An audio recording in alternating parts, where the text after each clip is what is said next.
కేసీఆర్ గారి కూతురు కవిత. సో, తన జాతకం ప్రకారంగా జైలు నుంచి ఇప్పటికైనా విడుదల అవుతుందా? సో, ఇంకా పోస్ట్ పోన్ అయ్యే అవకాశాలేమైనా కనిపిస్తున్నాయా? ఇంకా పోస్ట్ పోన్ అయ్యే సమస్య లేదు, వచ్చేస్తుంది ఆమె. హ్మ్. ఎందుకంటే ఆమె జాతకరీత్యా హ్మ్. అప్పుడు నేను చెప్పాను ఒక హ్మ్. 4 months అన్న మినిమం ఉంటుంది అని. అప్పుడు ఆ ఆయన కరుణానిధి కూతురు కనిమొళి జైల్లో పెట్టారు. పర్మనెంట్ ఏమైనా పెట్టారా? వదలలేదా? అంటే క్రమంగా ఎప్పుడు బెయిల్‌కి అప్లై చేసినా ఈ తర్వాంత బెయిల్ అనో, లేకపోతే మధ్యంతర బెయిల్ అనో, బెయిల్ లేదనో, అదో ఇదో సాకు చెప్తూనే ఉన్నారు. గత 4, 5 months అనుకుంటా తను వెళ్ళిపోయి ఇప్పటికే. సో, ఇప్పటికైనా కొలిక్కొచ్చే పరిస్థితి ఏమైనా కనిపిస్తుందా? ఖచ్చితంగా వస్తుంది. హ్మ్. ఇండియన్ జ్యుడిషియరీ ఆనరబుల్ జడ్జెస్ కావాలని కక్షగట్టి చేయడానికి ఏదో 2-3 నెలలు ఆపుతారేమో గానీ హ్మ్.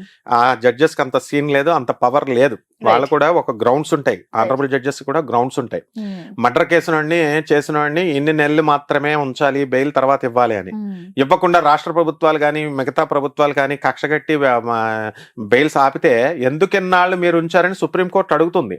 Judiciary system has the right to question the council of ministers. Yes. అదే కదా Yes. మనకేంటి అన్నిటికి 3 parts మంది. ఏంటది? ప్రజలు, అలా ప్రెస్ అనేది ఒకటి, రెండవది జ్యుడిషియరీ, మూడోది గవర్నమెంట్ మినిస్టర్స్, వీళ్ళంతా పార్లమెంట్ అంటాం. ఈ మూడు అంగాలు ప్రెస్ని తొక్కిపడేశారు కాబట్టే ప్రభుత్వాలు నాశనం అయిపోయినాయి, మారిపోయినాయి. జర్నలిస్టులను ఇంకా సెక్రటేరియట్ లోకి రానివ్వకుండా అవును. మీరు మీకు అవసరమైనప్పుడేమో ప్రెస్ మీట్లు పెట్టి పెట్టుకొని, మీరు అవును. ఓడిపోయిన తర్వాత జర్నలిస్టుల మీద ప్రేమతో మీరు మీటింగ్లు పిలిచి ఇవన్నీ ప్రజలు గమనించరా? జర్నలిస్టులు గమనించరా? Yes. కాబట్టి ఏంటంటే నిష్పక్షపాతంగా చెప్పాలి అంటే ఏంటంటే ఈ యొక్క జ్యుడిషియరీలో కవితది అది టెక్నికల్ ఎఫెక్ట్స్ తో ఆగుతాయి. ఎవరు కూడా ఏదో పొలిటికల్ ప్రెషర్, నరేంద్ర మోడీ గారు ఆపిచ్చేయడం, లేకపోతే రాహుల్ గాంధీ ఇలాంటివి ఏమి ఉండవు. ప్రజల ఊహలు అలా ఉంటాయి. Okay. అండ్ ఒక 8 నెలల తర్వాత ఎవరినైనా సరే, ఎంత పెద్ద మర్డర్ కేసునైనా సరే బయటకు వదిలి తీరాలా. అది ఎకనామికల్ కాన్స్పిరసీ, అది డబ్బుతో సంబంధించినటువంటి కాన్స్పిరసీ అది. Right. సో అండ్ ఈడీ అంటే ఏంటి? కేవలం అధికంగా డబ్బులు మనీ లాండరింగ్ ఎక్కువ చేస్తే ఈడీ ఇంటర్ఫియర్ అవుద్ది, అంతేగాని ఏదో పెద్ద ఈడీ ఒక భూతం కాదు. సిబిఐ కేసులు అనేటటువంటి టఫ్. ఆ సిబిఐ కేసులోనే జగన్ గారు బయటకు వచ్చారు. 18 నెలల కంటే ఎక్కువ ఉంచగలిగారా? మహా ఉంచితే కవితను ఎంత ఉంచుతారు? పోనీ జగన్ గారు లాగా ఉంచుతారు అనుకుందాం. బయటకు వచ్చాడా లేదా జగన్? కేసులు బయటకు వచ్చిన తర్వాత హీరోలాగా సీఎం అయ్యాడా లేదా? మరి ప్రజలంతా ఓట్లేసారా లేదా? జగన్ గారికి ఓట్లేశారు, జైలుకి వెళ్ళిన చంద్రబాబు నాయుడుకి వేశారు. జైలుకి వెళ్ళిన వాళ్ళందరికీ ఫస్ట్ వేయడంలో ఘనులు అనమాట మన వాళ్ళు. అదే మామూలు ఒక స్టూడెంట్ కి ఒక చిన్న కేసు జీడీ ఎంట్రీ ఉంటేనే నీకు గవర్నమెంట్ జాబ్ రాదు, సాఫ్ట్వేర్ జాబులు రావని అమాయకులైన పాస్పోర్ట్ రాదని అమాయకులైన స్టూడెంట్స్ ని బెదిరిస్తారు ఈ పోలీసులు, ఈ ప్రజలు. మరి పొలిటీషియన్స్ దగ్గరికి వచ్చేసరికి సెల్యూట్లు కొడతారు. కాబట్టి స్టూడెంట్స్ ఏం పిచ్చోళ్ళు కాదు, ఖచ్చితంగా ప్రజలేం పిచ్చోళ్ళు కాదు. ఖచ్చితంగా స్టూడెంట్స్ ఆఫీసర్లు అవుతారు. ఈ కేసులు ఇవేమి ఉండవు. కవితకి అన్ని తెలుసు. అలాగే కేజ్రీవాల్ అయితే ఈమె పుణ్యమా అని కేజ్రీవాల్ డౌన్ఫాల్ అయిపోయాడు. ఆయన చీఫ్ మినిస్టర్ పోస్ట్ పోయింది. కామన్, ఇవన్నీ వచ్చేస్తుందమ్మా, ఆమె కూడా బయటకు వచ్చేస్తుంది. ఓకే. కేటీఆర్ గారి జాతకంలో సీఎం అయ్యే అవకాశాలు ఉన్నాయా? అంటే మీరు ఇప్పుడు గతంలో అన్నట్టుగా లైక్ అంటే ఏదైనా కేసీఆర్ గారికి హెల్త్ ఇష్యూస్ వస్తే ఆయన ప్లేస్ ని రీప్లేస్ చేసే అవకాశాలు ఏమైనా కనిపిస్తున్నాయా? ఎందుకు కాకూడదు? ఇప్పుడు ఒకసారి డౌన్ అవుతారు ప్రతి మనిషి, మళ్ళీ లేస్తారు. ఆయన చదువుకోలేదా? తర్వాత ఆయనకి పాలసీస్ తెలీదా? కేవలం చదువు ఒకటే సరిపోదు, ప్రజలను కూడా కలుపుకొని వెళ్ళాలా. అసలు కేటీఆర్ కి మంచి పేరే ఉంది, బోళా శంకర్ నిరంతరం జనాల్లోనే ఉంటుంటారు, మంత్రులు కలుస్తుంటారు, చదువుకున్నారు. అలాగే రేవంత్ రెడ్డి గారు సరిగ్గా పాలన చేస్తే వాళ్ళకి అవకాశం ఇవ్వకుండా చూసుకుంటూ ఉంటారు. అక్కడ కాంగ్రెస్ తన హామీలు అవన్నీ కూడా ప్రజలు సాటిస్ఫై చేయాలి కదా, కేవలం హామీలు అని కాకుండా. కాబట్టి కేటీఆర్ గారికి కూడా అవకాశాలు ఉన్నాయి. ఏ పార్టీ అయినా సరే ఓడిపోయినంత మాత్రాన ఖతం అయిపోయినట్టు కాదు. మళ్ళీ లేవడానికి, మళ్ళీ నిలబడడానికి, మళ్ళీ గెలవడానికి అవకాశాలు ఉంటాయి. రైట్. సో కేసీఆర్ గారి జాతకం ప్రకారంగా ఆయన కూడా జైలుకి వెళ్తారని కాంగ్రెస్ అంటోంది. సో మరి ఆయన జాతకం ప్రకారంగా వెళ్తారా, వెళ్ళలేదా? కేసీఆర్ అంటే ఏమనుకుంటున్నారు అసలు? ఒక మాయా మాంత్రికుడు. సోనియా గాంధీనే ముప్పతిప్పలు పెట్టిన వ్యక్తి. మాటల మాంత్రికుడే. మరి మాటల మాంత్రికుడు, చేతల మాంత్రికుడు కూడా. చేసి చూపించాడు. కరెంట్ తెప్పించాడు. కరెంట్ ఎప్పుడన్నా పోయిందా? వాటర్ ఎక్కడన్నా పోయిందా? అందువలన ఆయన జాతకరీత్యా యోగాలు లేకపోతే జైలుకు పంపుతారు. కానీ కాంగ్రెస్ పార్టీ స్ట్రాటజీ జనాలకు తెలియదు. నేషనల్ పార్టీ స్ట్రాటజీ సీక్రెట్ నేను చెప్తున్నాను విను. కవితను అరెస్ట్ చేశారు, కేసీఆర్ ఎందుకు చేయలే? నేషనల్ పార్టీస్ ఎప్పుడు కూడా వాళ్ళ పిల్లల్ని దెబ్బ కొడతాయి, ఆర్థిక మూలాల మీద దెబ్బ కొడతాయి, డబ్బు మీద దెబ్బ కొడతాయి, వాళ్ళ పవర్ డబ్బు లేకుండా చేస్తాయి.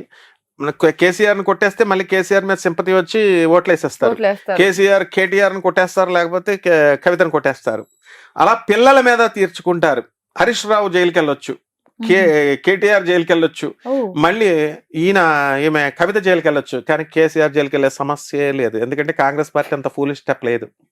కాంగ్రెస్ పార్టీ కానీ బీజేపీ కానీ ఎప్పుడు మూలాలను కొట్టవు, కింద వాటిని కొట్టేస్తాయి. మన వీడియో చూసి వీళ్ళకి భయం వేయాలి, కేటీఆర్ గారికి హరీష్ రావు గారికి, ఏంట్రా బాబు ఈయన ఎలా చెప్తున్నాడు అని. అంటే ఆ స్ట్రాటజీ చెప్తున్నాం మనం, అలా వర్కౌట్ చేస్తాయి. అంటే వీళ్ళేమి క్రైమ్లు ఏం చేయలేదు. ఇప్పుడు కేటీఆర్ గారికి అయినా హరీష్ రావు గారు అయినా వీళ్ళున్నంత వరకు వాళ్ళ స్థాయిలో వాళ్ళకి మంచి పేర్లు ఉన్నాయి. క్రైములు చేశారని చెప్పేవాళ్ళు చెబుతారు.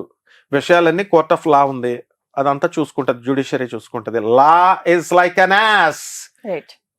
ఒక చట్టం అనేది ఒక గాడిద లాంటిది. If you go before the ass, గాడిద ముందుకెళ్తే ఇట్ బైట్స్ యూ, కరిచేస్తుంది. If you go back of the ass, it hits you, తన్నేస్తుంది. వెనక్కి నుంచి ఉంటే కాళ్ళతో తనేస్తుంది. ఇదే అడ్వకేట్ జనరల్, నా friend NV Ramana sir Supreme Court జడ్జిగా ఉన్నప్పుడు ఒక advocate general Supreme Court of India ఆయన చెప్పినందు నాకు. కాబట్టి లాలో కేసీఆర్, హరీష్ రావు, కేటీఆర్, కవిత, జగన్, చంద్రబాబు నాయుడు, పవన్ అని ఉండవు. ఎవరికైనా ఒకటే రూలు, కాకపోతే అటు ఇటు అవ్వచ్చు. ప్రజలే పాలకులు, ప్రజలే మెయిన్. వీళ్ళ డెసిషన్ బట్టి పాలన అనేటటువంటిది ఉంటుందన్నమాట. రేవంత్ రెడ్డి గారు మరోసారి సీఎం అయ్యే అవకాశం ఉందా? ముందు ఇంకా ఆయన రాజకీయ జీవితం ఎలా ఉండబోతుంది? ఆటుపోట్లు ఏమైనా ఎదుర్కొంటారా? సో ఎలా ఉండబోతుంది ఆయన? రేవంత్ రెడ్డి గారు చాలా ఫ్రెండ్లీ మనిషిగా, మెచ్యూర్డ్ పొలిటీషియన్ గా, ఆయన అటు తెలుగుదేశం పాలసీస్, ఇటు కాంగ్రెస్ పాలసీస్ ను జీర్ణించుకున్న వ్యక్తి. ఆయన అధికారంలోకి వచ్చిన తర్వాత ఎక్కడా చూడు ఆయన మీద వ్యతిరేకత లేదు, బ్రహ్మాండంగా చేసుకుంటూ వస్తున్నారు. ఆయన ఫ్రీ బస్సుల స్కీమ్ పెట్టారు, రద్దు చేయలా. ఆడవాళ్ళంతా పులోమని శుభ్రంగా వెళ్ళిపోతున్నారు, జై రేవంత్ అన్న అంటున్నారు, బస్సులు ఎక్కేస్తున్నారు. మగవాళ్ళు పని అంతా కాబట్టి వాళ్ళు. అయినా సరే రేవంత్ రెడ్డి అన్న మాట నిలబెట్టుకున్నారు. అలాగే ఈ ఇళ్ళు నిలబెట్టుకుంటాడు ఆయన. తర్వాత ఈ యొక్క పిల్లల స్కాలర్షిప్లు ఇవి అవి అన్ని కూడా ఏవైతే అన్నారో చేయలేరు అంటున్నారు. ఆయన అంత పిచ్చోడేం కాదు. ఆయన ఖచ్చితంగా మెచ్యూర్డ్ పొలిటీషియన్, తప్పకుండా బ్రహ్మాండంగా చేస్తాడు. ఆయన ఎట్టి పరిస్థితుల్లో ఆయన కేసీఆర్ గారి హయాములో ఆయన దెబ్బతిన్న వ్యక్తిగా, జైలుకి వెళ్ళిన వ్యక్తిగా పరమ కసితో వర్క్ చేస్తాడు ఆయన.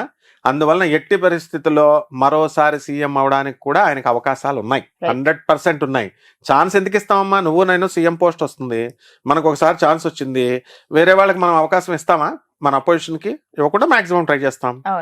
మన కర్మగాలి, ప్రజలు మిస్ అయితే అది వేరే అన్నమాట. సో మరోసారి రేవంత్ రెడ్డి గారే సీఎం.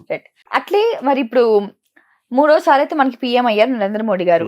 మరి నాలుగోసారి కూడా అయ్యే అవకాశాలు ఉన్నాయా, లేకపోతే ఇదే చివరిసారి? ఇంకా ఆయనకి ఇదే చివరిసారి.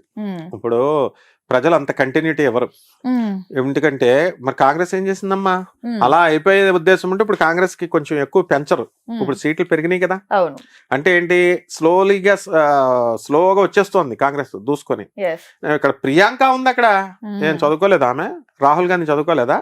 ప్రజలు చెప్పేస్తే సరిపోద్దా? పప్పు అన్నారు లోకేష్, ఇప్పుడు నిప్పు అయిపోలేదు, అప్పుడు మినిస్టర్ అయిపోయాడు. ఇప్పుడు పప్పు అన్నారు అందరూ. అలాగే రాహుల్ గాంధీని అంటున్నారు. అవును. అయితే రాహుల్ గాంధీ గారి జాతకం ప్రకారంగా అయ్యే అవకాశాలు ఉన్నాయి, 100% ఉన్నాయి. అంటే నెక్స్ట్ పిఎం ఆయననే, ఇంకా మనకి డౌటే లేదు. వీళ్ళ బీజేపీ ఎంత బాగా చేసినా సరే ప్రజలేరు, దొంగలు ప్రజలు. ఎందుకని? కొత్త ఒక వింత, పాత ఒక రోత అని. అలా చక్కగా ఎందుకు మరి యూపీ వాళ్ళ స్టేట్ లోనే వాళ్ళకి ఎందుకు వేయలేదు? బానే చేశాడుగా మోడీ, బానే చేశారని చెప్తున్నారు, మరి ఎందుకు వేయలేదు యూపీలో? అలా ప్రజలు అంచనాలు వేయలేం. ప్రజలే పెద్ద జ్యోతిష్కులు, ప్రజలే పెద్ద ప్రొఫెసర్లు. మనం ఏంటి చెప్పేది? మనం జ్యోతిష్కులు ప్రొఫెసర్లైనా ప్రజలే నెంబర్ 1 ప్రొఫెసర్లు, వాళ్ళే అనాలిసిస్ కరెక్ట్ గా చేస్తారు. కాబట్టి అందరికీ ఛాన్స్ ఉన్నాయి. ఈ పోరాట పటిమలో అందరూ కొట్టుకోవాల్సిందే పొలిటికల్ లీడర్స్. వీళ్ళు కుటుంబ పాలకులను బాగా పొగడ్డము, ఏ పార్టీ వాళ్ళ పాలకుల్ని పొగడ్డము, అపోజిషన్ పార్టీ వాళ్ళని బాగా బూతులు తిట్టడము మీద కాన్సన్ట్రేషన్ తగ్గించి ప్రజలకి పనికొచ్చే రూట్ గ్రౌండ్స్ నుంచి పేదవాడికి మేము ఏం చేస్తే వస్తామో అని కన్స్ట్రక్టివ్ వర్క్ చేసిన వాడే మొనగాడుగా గెలుస్తాడు. అవును సార్, ఒకప్పుడు కూడా మనకి రాజకీయ నాయకులు ప్రజల్ని మోసం చేసేవారు, కానీ ఇప్పుడు ప్రజలు రాజకీయ నాయకులు మోసం చేస్తారు. మరి ప్రజలే మరి మీకు తాను నేర్పిన విద్యే నువ్వు నేర్పిన విద్యే అని చెప్పేసి అందుకని వాళ్ళు చెప్పారు, వాళ్ళు డబ్బులు ఇస్తున్నారు, సరేరా మేము చూసుకుంటాం, మీకు మాకు కావాల్సింది మేము చూసుకుంటాం, డబ్బులు తీసుకుంటాం, జేబులో పెట్టుకుంటాం, మాకు కావాల్సిన వాటికి మేము కావాల్సిన వాళ్ళకి వేసుకుంటాం అన్నారు. వాళ్ళ రాష్ట్ర అభివృద్ధిని చూసుకున్నారు, దేశ అభివృద్ధిని చూసుకున్నాం అని అంటున్నారు, వేసేస్తున్నారు. అంతే, ప్రజలను తప్పట్టాల్సిన పనే లేదు. Thank you sir, thank you for your best thank you అమ్మా. Information and valuable time. Thank you అమ్మా. నమస్తే అమ్మా. జూనియర్ ఎన్టీఆర్ గారు మీరు గతంలో మాట్లాడారు, నేను ఇందాకే అడుగుదాం అనుకున్నాను ఈ క్వశ్చన్ ని.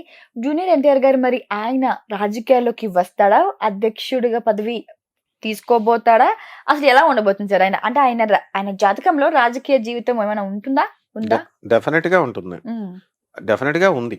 ఎలా అంటే ఇప్పుడు ఎన్టీఆర్ ఫ్యామిలీని చూడు, జెనెటికల్ గా నువ్వు అంతగా కొద్దో గొప్ప ఇండైరెక్ట్ గా కానీ ప్రత్యక్షంగా కానీ పరోక్షంగా కానీ రాజకీయాల్లో ఉన్నారు. ఒక్కసారి ఎన్టీఆర్ రక్తంలో వచ్చింది. బాలయ్య బాబు ఎమ్మెల్యే అయ్యాడు, హరికృష్ణ మినిస్టర్ చేశాడు, రోడ్ ట్రాన్స్పోర్ట్ మినిస్టర్. మళ్ళీ ఇలా వాళ్ళ ఒక పాలసీ లోకేష్ మనవడే కదా, చంద్రబాబు నాయుడు గారిని పక్కన పెట్టి, that's is called as jeans అంటాం సైన్స్ లో, జ్యోతిషంలో భావాలు అంటాం. భరత్ గారు అంటే ఎన్టీఆర్ రక్తం వచ్చిన చోట ప్రతి చోట జూనియర్ ఎన్టీఆర్ కూడా వీళ్ళు అవడానికి అవకాశాలు ఉన్నాయి.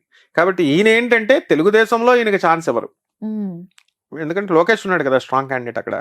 కాబట్టి అటువంటిప్పుడు ఆయన నిరాశపడ్డు. మామూలు ఆయన సొంత క్రేజ్ ఉంటుంది, ఎన్టీఆర్ మనవడు అనే క్రేజ్ ఉంటుంది, వేరే పార్టీ పెట్టుకుంటారు. పార్టీ పెట్టుకుని ఆయన క్యాలిబర్ ఆయన ప్రూవ్ చేసుకుని ఆయన కూడా సీఎం అవ్వచ్చు, ఎవరైనా అవ్వచ్చు. చరిష్మా ఉండాలా, ఆ లెగసీ మెయింటైన్ చేయాలా. ఇప్పుడు చిరంజీవి గారు పార్టీ పెట్టారు, ప్రజారాజ్యం మూసేశారు అన్నారు, పవన్ కళ్యాణ్ దూసుకొని వచ్చాడు, గెలిచాడు, అయ్యాడు. అదే అనమాట నేను అనేది. ఆయన మినిస్టర్ గా చేశాడు చిరంజీవి, అదే లెగసీ అదే బ్లడ్ లో ఈయన కూడా వచ్చింది. దీన్ని భామము అంటారు జ్యోతిష్యంలో, this is called as genes. కాబట్టి జూనియర్ ఎన్టీఆర్ ఖచ్చితంగా ఆయన సొంత ప్రతిభతో వీళ్ళు ఎలా రాణిస్తారు మరి? ఇప్పుడు వాళ్ళ అబ్బాయి ఉన్నాడు కదా, కేటీఆర్ గారు హరీష్ రావు గారిని రానిచ్చారా? కేసీఆర్ గారు వాళ్ళ కొడుకున్నాడు కదా, కూతురుంది కదా. అలాగే చంద్రబాబు నాయుడు గారు వాళ్ళ కొడుకునే రాణిస్తాడు. ఆయన జూనియర్ ఎన్టీఆర్ ఎందుకు రాణిస్తాడు? తప్పని మనం కూడా అనకూడదు. ఆయన సొంత క్యాలిబర్ ఆయన అలాగనే నువ్వు పార్టీ పెట్టుకోవద్దు అని ఆపరు కదా, ఆపలు లేరు ఎవరు.